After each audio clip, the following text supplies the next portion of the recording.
Challenges of Childhood. Welcome back from spring break. Welcome to week 10.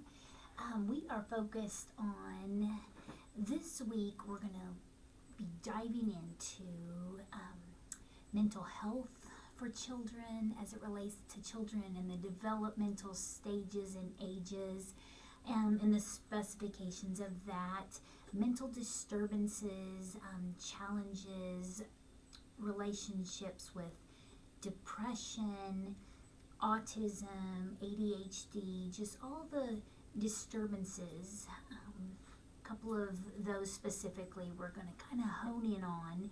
Autism, ADHD. We see more and more cases of this, and we want to be specific in relation to, again, I'm coming from a little bit more of a nursing perspective.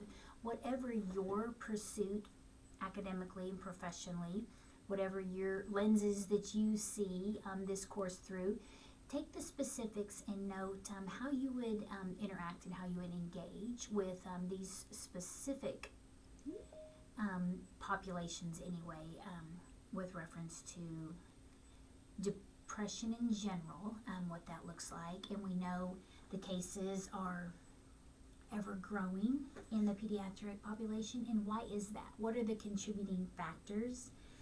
And as well as then the specifics related to autism and ADHD.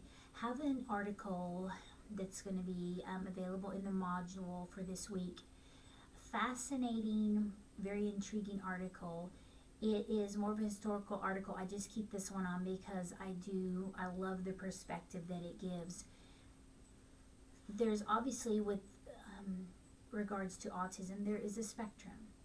There are children that there are no identifying factors that you would know when you're engaging with that child that they're on the spectrum of autism.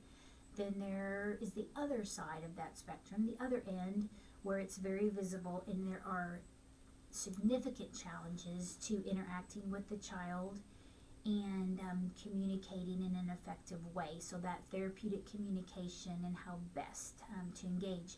So what does that look like? If a scenario, you're caring for a child with autism in the hospital that may be there for an unrelated incident. Maybe they fell or they have a broken arm, let's say. It's important that we know that we need to communicate and work as a team with that caregiver, if there's a caregiver present, to find out what is the routine. How best can we communicate with the child? How can we communicate more effectively? Sometimes less words and a calming nature is important. Sometimes we will bring in devices or maybe a toy or a comforting stuffed animal. Sometimes bringing in extra things can be disruptive. Maybe they need to bring something from home if it's going to be a hospitalization, let's say. What are ways that we can maintain the routine? Who should be involved with that routine? Maybe I would be helping as the nurse with certain things, but find out that it would be better perceived coming from that caregiver. So definitely that not only a holistic approach, but we want to work as a team with the caregivers to maintain consistency and routine as much as possible. So listening to that family or listening to the caregivers that are primarily in that child's life. How can we best meet the needs, communicate effectively to reach what the ultimate goal is going to be the optimal outcomes for that child, in realizing there are specifics related to autism or ADHD, and realizing there's also a spectrum. So although a child may come with a specific diagnosis, that is not an overarching label that would a one-size-fits-all approach. We want to be very engaged with that process. So there is an assignment on here where I want to make sure you dive into that article. This is when empathy comes into play. Any challenge that we're facing, put yourself in the other shoes, whether it be of that child see the world through their eyes. What would that be like? And then not only that, what would it, put yourself in the shoes of the caregiver. What would it be like to face not only this during a short hospitalization stay, but if this was your day-to-day routine? They're going to be the experts. We may have the book knowledge or the degree, but that does not hold a candle to what it's like to walk in those shoes on a day-to-day basis. Be faced with certain challenges, pivot, flexibility, be fluid, know what's best as they advocate for that child's needs.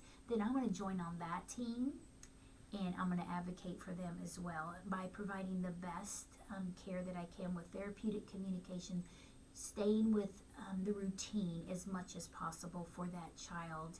And with that teamwork approach and that open communication, we're going to see optimal outcomes for that child. So that's the ultimate goal. Then you will also have a quiz. This is another important aspect.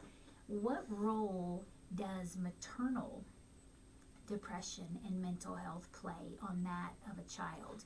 This can be specific to maternal for this, but whoever the caregiver is, that may be paternal, it may be a male, it may be a parent, it may be a setting where there's a caregiver assigned, maybe it's a foster home scenario.